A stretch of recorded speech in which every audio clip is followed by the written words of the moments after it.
Most people don't actually need proof of an afterlife. They need relief from fear of discontinuity. And belief is often just an attempt to stabilise that fear.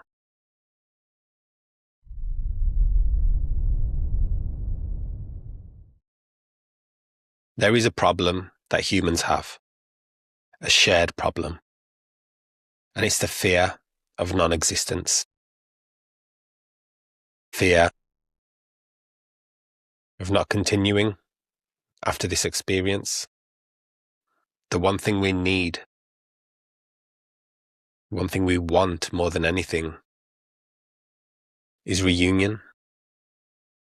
We need to know that reunion exists afterwards. A lot of our fear comes from this thought. Are we reunited with our loved ones? Do we see them again? There's a deep need for meaning. Does this life mean something? Does any of this mean something? Does meaning continue? We need beliefs. We hold beliefs so strongly. We identify with our beliefs. We believe them. We want to believe them. We want to because we fear. Not in every case, but in a lot of cases. One thing I've come to realize is that belief is just your nervous system regulating. Belief allows you to stay grounded, allows your nervous system to feel stabilized. Belief is what holds a lot of us together, because belief can soothe you. It can make you feel better. But it can also cause fragility, vulnerability. And I want to talk more about what belief actually is. Yes, it's your nervous system regulating, wanting to feel safe. But it's also structure. It's mental structure, organization. It's control. It's holding your sense of self together, as well as your identity, as well as your accumulations, your likes, your dislikes, your box for who you are.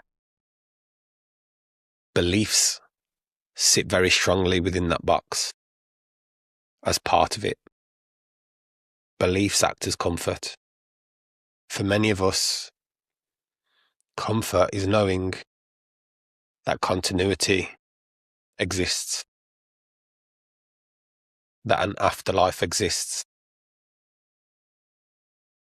And the difference between belief and continuity is that continuity isn't a belief. It's a real felt sense of being, an indirect experience. Awareness has never been experienced as absent. In lived experience, in your lived experience, your known experience, you have never known yourself as non-existent. You might not have any memory before you were born, but just because you don't have memory doesn't mean there was existence of some sort. I'm not claiming immortality. I'm just pointing to the obvious, that in this moment, you know, you exist. There is a danger around belief. It's something I want to talk about. Belief brings with it a subtle sense of identity attachment. And in some cases, it's not necessarily a bad thing, but attaching to an identity causes a lot of confusion. It's why you think about so much. It's why you have so many questions. It's why you need so many answers. Your beliefs are a part of this box, this identity box that's been created. Even after experiences, after so-called spiritual experiences, these can easily be added to that box. Now that identity is a spiritual identity. It's no longer an identity. It has more depth. It knows more. It's seen more. And there's a subtle defensiveness that can come with this label. And someone who comes with a different perspective can't be right. Create doubt. You can't doubt. As you've seen for yourself, you know. There's a subtle fear that lingers behind this new labeled spiritual identity. Because now you know, now you've seen. This is another belief. What belief really is ego protection. I'm not making this video or saying these things to trigger something in you. I'm not telling you all that you're all full of ego. I'm just simply explaining from my experience that I've come to understand that attachment to identity and attachment to belief is just a protective mechanism for your ego that your nervous system has created to feel comfortable. None of this is actually you. None of this is who you are. Because if continuity is really true, if continuity is real, it doesn't require belief. It doesn't need a belief. It doesn't need an identity.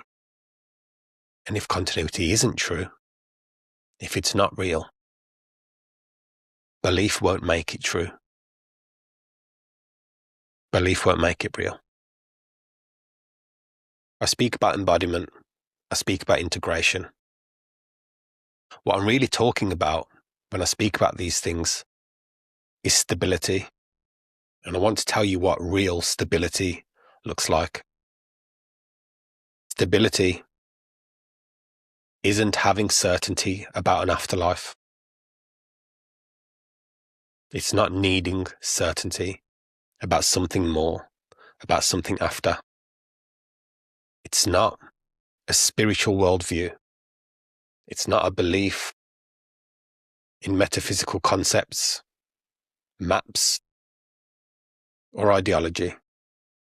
Stability isn't about out-of-body experience validation. What true stability is the nervous system no longer panicking about not being, no longer panicking or worrying about if there exists an afterlife. What true stability is trust. Trust in immediate presence. This is embodiment. It's allowing life as it is. It's allowing you as you are in the moment, in this experience. It's not chasing answers. It's not looking for places to go or places to see or out-of-body exploration. It's for bringing all of that back here and experiencing what we're here to experience. I tell members of my private group, whenever I appear as a guest in conversations, I say, we are here to experience this. We're not here to think about it. By thinking about it, by constantly analysing and questioning and looking for answers, all you are doing unintentionally is taking your focus out of what's right in front of you. This is why you're here. There's nothing wrong. There never has been. You, in this moment, exactly as you are, is okay. It's allowed.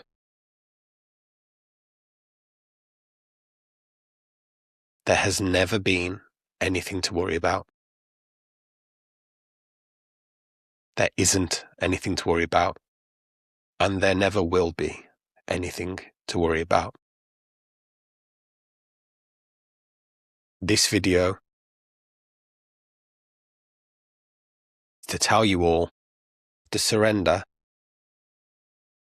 after allowing life to be in every way that it is, the racing thoughts, the questioning, allowing that and knowing all of that is okay. And after your grip and resistance slowly starts to loosen gradually, what you're met with is peace, is love, is presence. None of that was ever anything to obtain, to reach, to get, to grab, to look for. All of that was already here, waiting for you to let go and relax back into life so that you could finally see again. Continuity may or may not exist in the way the mind imagines. But right now, existence is undeniable. And perhaps that's enough.